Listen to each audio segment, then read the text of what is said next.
জন্য কিসের জন্য এই রাজ্যে সরকারি কর্মচারী, শিক্ষকরা, শুভবুদ্ধি সম্পন্ন সাধারণ মানুষ কিসের জন্য আজকের এই মৌন মিছিলে?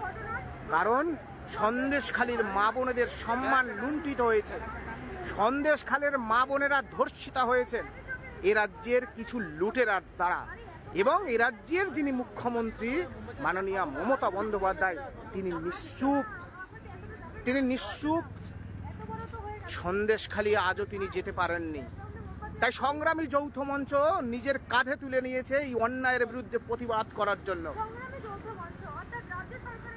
আপনারা তো জানেন যে সংগ্রামী যৌথ মঞ্চ 1 বছরেরও বেশি সময় ধরে যে 6 লক্ষ শূন্য পদে স্বচ্ছ নিয়োগ এবং যোগ্য অনিয়মিত কর্মীদের নিয়মিতকরণ এবং যে বকেয়া মহার্ঘ ভাতার ছিনিয়ে নেওয়ার দাবিতে 1 বছরের বেশি সময় ধরে শহীদ মিনারে আন্দোলন চালিয়ে যাচ্ছে।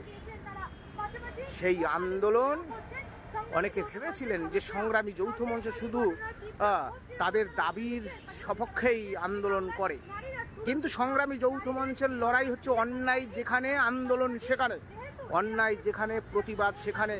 অর্থাৎ সন্দেশখালীর যে মা বোনেদের সম্মান লুণ্ঠিত হয়েছে, সেই মা বোনেদের অবিচার অন্যায়ের প্রতিবাদে রুখে দাঁড়িয়েছে সংগ্রামী যৌথ মঞ্চ।